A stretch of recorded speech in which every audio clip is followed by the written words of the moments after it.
Hey everyone, I just wanted to put up a quick video with 5 tinctures / 5 herbs that I would recommend for this fall / winter cold flu season. I wanted to do something at least every other day with good tips of what to do, potentially use for specifically things that you may notice that are happening in that season of time in your life.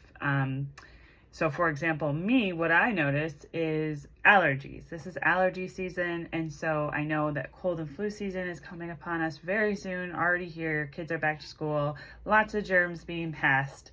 So if you are someone who likes either herbal infusions like teas or tinctures or oil infusions, tinctures are probably the most powerful ones. The alcohol extracts the minerals / the benefits from the plant way more than anything else can, way more than oil or water can. So tinctures are probably the most powerful ones, but you can also take a lot of this in tea form as well. So there are 5 that I'm going to talk about really quickly of 5 herbs that I would recommend to have in your apothecary / your medicine cabinet for this upcoming cold and flu / allergy season. The first one, and I'm kind of, most of this stuff I know, but I want to make sure I keep this video short and sweet so that, it's not over 5 minutes, because nobody cares about this stuff after 5 minutes. So I wanted to make it as short, as sweet, and simple as I can. So I wrote it down a couple of bullet notes so I can stay on track. The first, number 1, the first herb that I would recommend is Motherwort. Motherwort. Because if you could think of like a big bear hug from a mother, someone who's a feminine person in your life that you just find is such a nurturing person, like a mother hug from that person. That's how I think of Motherwort. Motherwort is great for ADHD. It's also great for anxiety and depression. So as we're going back into the busy season, such as the holidays and back to school, we've got a lot of anxiety, depression, just in general out in society right now. So Motherwort is a great thing for ADHD, anxiety and depression. Also really great for hyperthyroidism. So if you have someone, if you are in hyper or hypo, it helps just regulate your thyroid. So Motherwort, think of that if you have a hyper or hypothyroid. Many symptoms are just any sort of underactive or overactive thyroid, and also it helps with insomnia and sleep problems. So Motherwort is definitely something you want to put in your fall / winter cabinet when it comes to medicinal purposes. Okay, the other one, the number 2, what I would recommend is mullein. Mullein is awesome. I absolutely love mullein. I actually have it, if you notice, it's right there. Hanging. I have a bunch of mullein hanging to dry right there. I have already some brewing up. Tinctures do take about 4 to 6 weeks to extract all the product from the plant. So mullein. What is good about mullein? Well, first of all, mullein's the best for your respiratory system. So I'm going to share a couple things that it's good for: bronchitis, to fight against bronchitis, emphysema, laryngitis, asthma, tuberculosis, also ear infections, and it also helps with cramps and muscle spasms. So mullein is good for a lot of things, but specifically for your respiratory system. You can actually even smoke mullein. Native Americans would smoke mullein. It actually helps you with your breathing and just that deep respiratory like that deep cough that you potentially have or could have. Mullein is actually really good for you, and you can actually smoke it as well. So if you're someone who likes to just sit back and smoke a cigar, well, smoke mullein instead. If you're going to do that, do mullein instead. But I love mullein in tincture form just because it is jam-packed with all the things that you need to fight, to boost your immune system and to fight against any sort of cough, deep-chested anything, to just clear that right out. So mullein. Number 3, echinacea. You've heard about echinacea.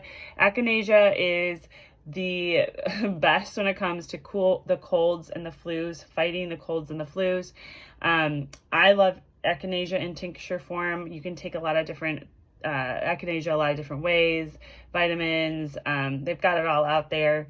But one of the other things that people don't know about Echinacea, it's really good for urinary tract infections. So if you get UTIs, Echinacea is really good for that. Again, it's great for colds and flus, fighting against the colds and flus, especially with if you have allergies. Sometimes my allergies would turn into a cold. It's really strange.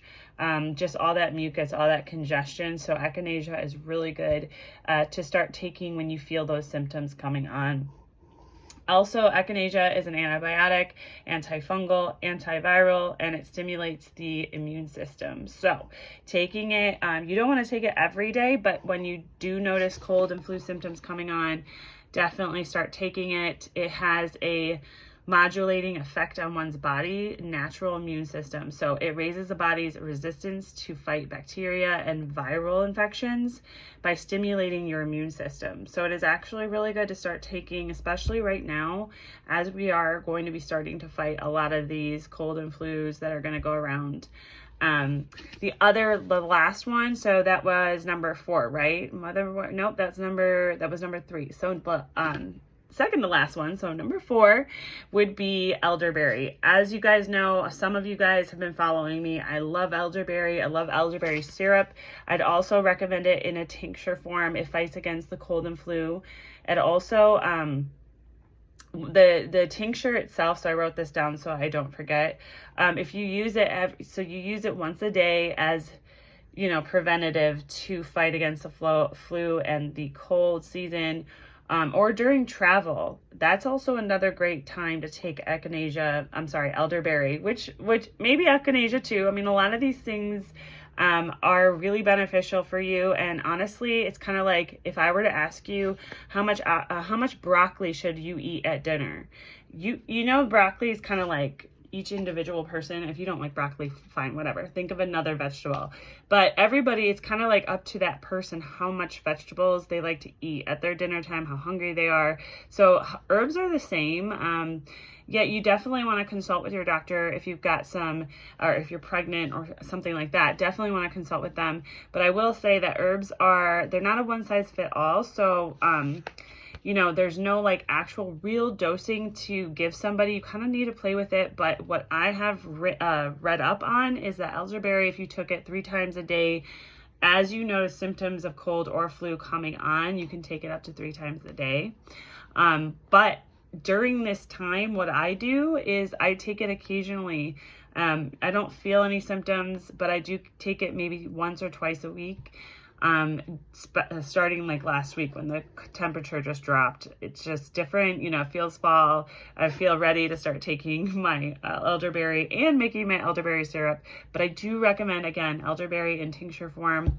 It is, again, when you have it in tincture form, that means that the alcohol extracted all the medicinal properties from that plant over 4 to 6 weeks, and it just was stewing in its goodness there. I do have some tinctures also that are without alcohol. For those of you who do want to abstain from alcohol, I use either MCT oil, which is a coconut oil, or a glycerin. So a couple of them also are in vinegar as well. So, but most of them do. Again, you're going to get your best bang for the buck with the alcohol. Again, it extracts from the plant so much better than any other properties out there. And again, this is like going very much in depth, and I didn't want to go too much in depth with all these things. I could talk about them forever, and we're going on 9 minutes. So I'm going to go and end on my last one, which is stinging nettles. My number 5 is these are things, again, you need to have in your medicine cabinet / apothecary for the cold flu season. Stinging nettles are perfect for allergies. They literally, for me, I took Claritin every day before going down my herbalist journey, and after I started, you know, researching about stinging nettles, started taking them in tincture form, and I'm telling you guys, I do not fight against allergies. I used to be really bad. I will tell you, I lost my voice for a year when I was young, when I was a teenager, and ever since then, I've always fought a lot of seasonal allergies. It's just been awful. So finally, I found something, an herb that has literally helped me / healed me from a lot of my allergy ailments. I'm very, very grateful for stinging nettles. It's actually one of the bottles. It's the dark one right up there. And it's really actually great for menstrual cramps too. Just that's another thing that stinging nettles is good for. So if you have menstrual problems, if you have any menstrual problems, I've got a lot of great herbs for that, and my own personal testimony for that too. I won't share it here, but it's good. Stinging nettles are also good for any menstrual problems. So those are the 5. I'll just go over them again: motherwort, mullein, echinacea, elderberry, and stinging nettles. Those are the 5 I highly recommend this cold and flu season. Love you guys. Thank you for listening, and comment below with what your thoughts are. Talk to you soon.